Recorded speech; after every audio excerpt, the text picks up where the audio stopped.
The broker as the risk manager, the heart of the brokerage. As we move forward in this course, everything we have learned now comes together under one powerful concept: risk management through supervision. A broker is not just managing people, they are managing liability. Under AAC R4 28-1103A4, the broker is responsible for ensuring that all licensees understand and comply with applicable laws, rules, and duties. This means the broker is the first line of defense against lawsuits, complaints, and disciplinary action. If agents are unclear, untrained, or unsupervised, risk increases immediately. Building a system. Supervision is not a one-time event. A successful broker does not rely on luck. They rely on systems. Under AAC R4 28-1103B, brokers must create and maintain a system to monitor compliance. Think of this like running a high-performing business. You would never hire employees and hope they do things correctly. Instead, you create checklists, policies, training, and review processes. Example: a broker requires all contracts to be uploaded within 72 hours and reviewed before critical deadlines. This is not just a policy, it is a risk management tool. Agency relationships. One broker, one direction. Under common law of agency, there is only one agent per employing broker, meaning all licensees represent the same party as the broker. This is where many mistakes happen. Agents sometimes believe they operate independently, but legally, they do not. Example: if a broker represents a seller, every agent under that broker is aligned with that representation unless properly structured otherwise. This reinforces a major theme.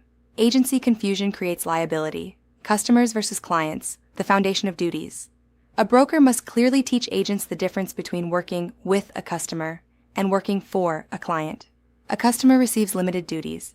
A client receives fiduciary duties. Example: showing a home to an unrepresented buyer creates a customer relationship. Signing a buyer-broker agreement creates a client relationship. If agents confuse this, they risk breaching duties, and that is where lawsuits begin. Ministerial duties, the baseline for all transactions. Every agent owes certain duties to all parties, whether customer or client. These include honesty, disclosure of material facts, accounting, reasonable care, and fairness. Example: if an agent knows the roof leaks, they must disclose it, even if the buyer is not their client. This connects back to earlier sections on disclosure. You cannot hide behind agency to avoid honesty. Fiduciary duties, the higher standard of care. When working with a client, the level of responsibility increases significantly. Agents must provide confidentiality, loyalty, obedience, accountability, and full disclosure to their client. Example: if a buyer's agent learns the seller is under financial pressure, that information must be shared with the buyer, but handled carefully to avoid violating confidentiality rules in certain agency structures. This is where supervision becomes critical. Agents must know when to disclose and when to protect information. Reasonable care and diligence, where lawsuits are won or lost. The concept of reasonable care evolves into reasonable care and diligence when dealing with clients. This means agents must actively assist clients in understanding documents and verifying information. Example: an agent who fails to review a settlement statement for accuracy could expose both themselves and the broker to liability. This ties directly into Section 12. Standard of care is the foundation of every lawsuit. Loyalty versus compliance.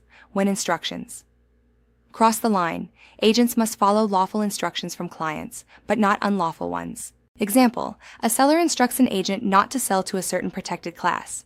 This violates fair housing laws. The agent must refuse and notify the broker. This is where training matters. Agents must know when to say no. Accountability. Words matter more than you think. Agents can be held accountable for verbal statements, not just written ones. Example: saying, "This home will definitely appraise," could create liability if it does not. A broker must train agents to respond carefully. I recommend verifying that with a licensed professional. This simple shift reduces risk significantly. Disclosure versus confidentiality. The balancing act. One of the most complex areas in real estate is balancing disclosure with confidentiality. Example: a dual agent knows one party's motivation. Sharing that could violate confidentiality, but failing to disclose a material fact could create liability. This is where broker guidance is essential. Agents should never guess in these situations. Real-world risk scenario, where supervision fails. An agent fails to disclose a known defect, misrepresents property details, and gives incorrect advice about financing. The buyer later files a lawsuit. Who is responsible? The broker. Why? Because supervision failed. This is the ultimate takeaway of this section. Every mistake made by an agent is a reflection of the broker's supervision system. Quick knowledge check. Reinforcing core concepts. Fill in the blank. The agent has duties to all parties involved in a transaction. Fill in the blank. A licensee owes a fiduciary duty to their client. Fill in the blank. Under ministerial duties, agents must provide reasonable skill and care. How this section connects forward. This section ties together agency, disclosure, supervision, and risk management into one unified concept. Everything we have covered, contracts, advertising, compensation, and compliance, feeds into this idea. A well-supervised brokerage reduces risk, protects clients, and builds a sustainable business. Online discussion. Question 1. Why is supervision considered the foundation of risk management in a brokerage? Answer. Because the broker is legally responsible for ensuring agents follow laws and standards, and failures in supervision lead directly to liability. Question 2. What is the biggest risk when agents misunderstand the difference between customers and clients? Answer. They may fail to provide the correct level of duty, leading to breaches of fiduciary responsibility and potential lawsuits. Question 3. Why must agents be careful with both disclosure and confidentiality? Answer. Because improperly sharing or withholding information can violate the law and create significant legal liability for both the agent and broker.